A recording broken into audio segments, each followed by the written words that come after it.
Kabayan, Assalamualaikum warahmatullahi wabarakatuh. Madayaw mayong adlaw kaninyong tanan. Magandang araw sa inyong lahat. Good day to everyone. Not a very good day in the Hague. No sun at all. I was wishing for sunshine today, but sadly the sun did not show up. I realized na I think we Filipinos get our sunshiny disposition from where we are in the world. No, it's a tropical country, and we get the sun 365 days a year. And yun din yung short chat namin kanina noong escort guard sa loob. Sabi niya, everything okay? And then I said, everything okay except the cold.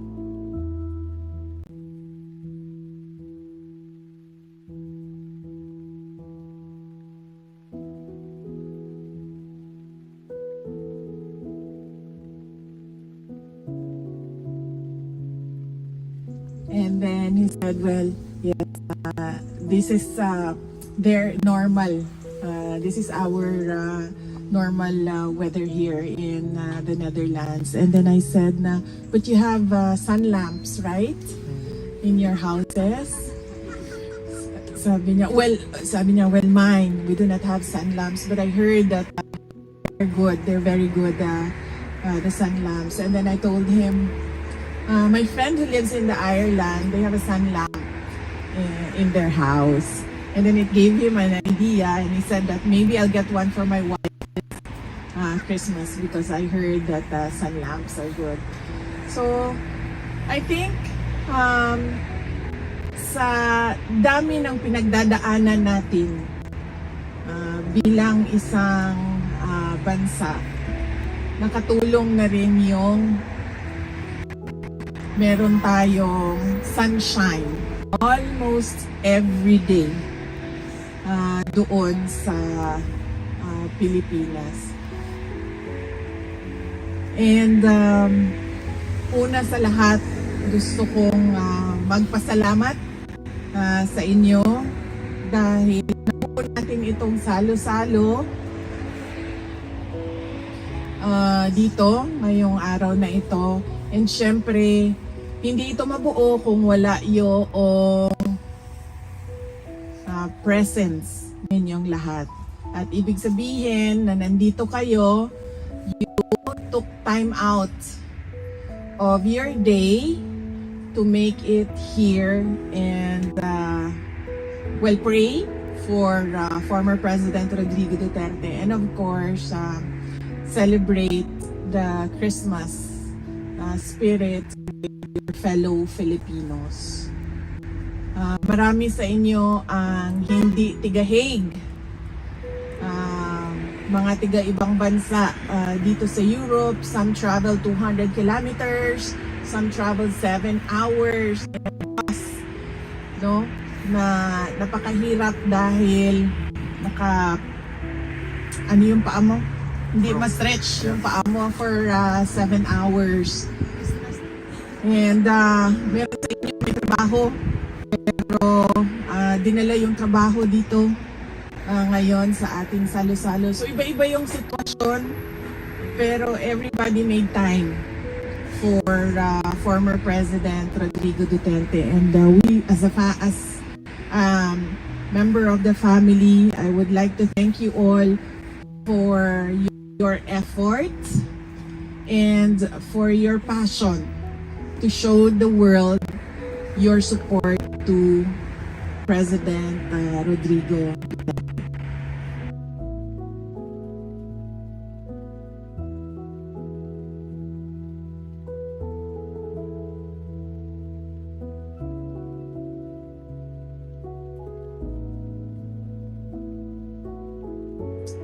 Ang second, ang pangalawa ay ang mensahe ko para sa inyong lahat ngayong Pasko.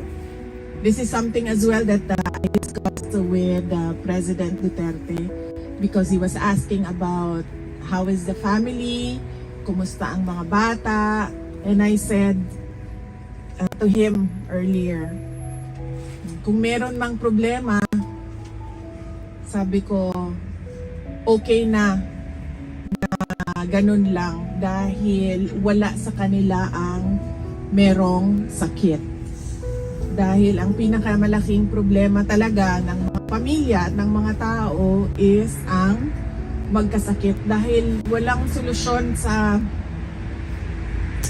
sakit sa terminal illness, sa stage 4 cancer. Yun yung mga problema na walang solusyon.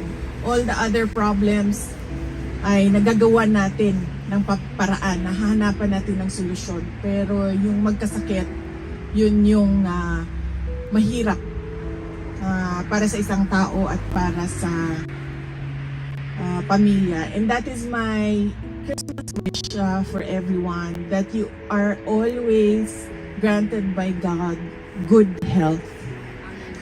Amen. In always, every day of your lives, particularly for the year 2026. At yun din ang sinasabi ko lagi paulit-ulit, something na hindi nabibili ng pera,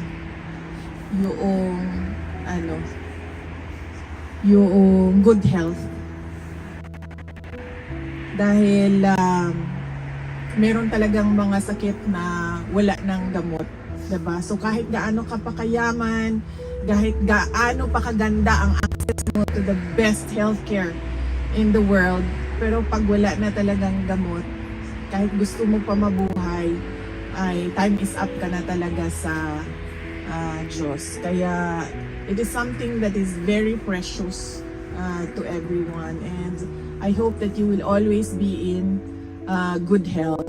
In fact, si President Duterte nag-aalala sa inyo lagi, ilang beses sa pagbisita ko ngayon, mga 3 beses siya nagsabi. Sabihan mo sila na huwag silang mag-antay sa lamig dahil magdadala ng sakit sa kanila yung lamig. At syempre meron ding mga sumagot sa inyo na sanay na kami sa ganito na weather.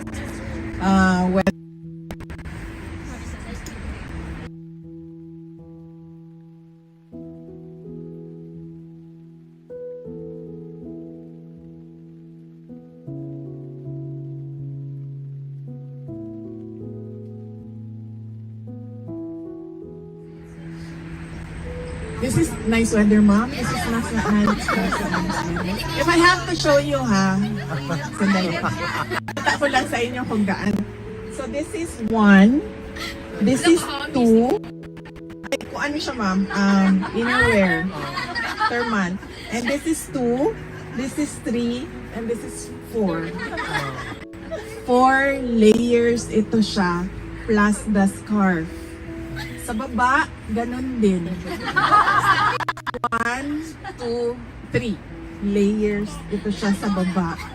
Ang aking medyas ay 2 layers. Gustuhin ko siyang maging, kasi may pumapasok pa konti So gusto ko siya gawing 3. Kaso hindi na kasya ang sapatos. Masakit na siya sa kuko. So hanggang 2 layers lang ang... And yet, malamig pa rin siya. Pumapasok pa rin yung lamig. So, this is not good weather. I'm excited to go home. Truly excited to go.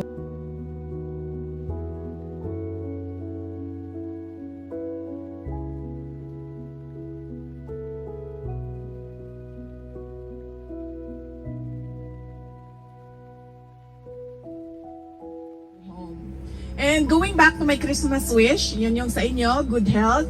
And of course, to your loved ones, to your family members, good health. But I also wish them a joyful Christmas with you online or with you going back home and spending Christmas with them, the Noche Buena with them, the Noche Buena with them, and their happiness that you are present in their lives. So yan yung wish ko sa kanila, a joyful Christmas with you. And of course, the New Year, you know, when we ring in the New Year, we are always filled with hope that the New Year will bring better things than the previous year. That is why, 'di ba, meron tayo laging New Year's wish and New Year's resolutions, thinking na merong magbabago sa taon na yon. But we should always pray to God that it will happen for our country. A better 2026 for the Philippines. Kanina, our prayers are for President Rodrigo Duterte. I think we should also pause and pray for our country that it will become peaceful and prosperous soon. And we pray for our fellow Filipinos, for the dead, the dying, and the sick. May they be granted blessings just like how God gives us blessings every day.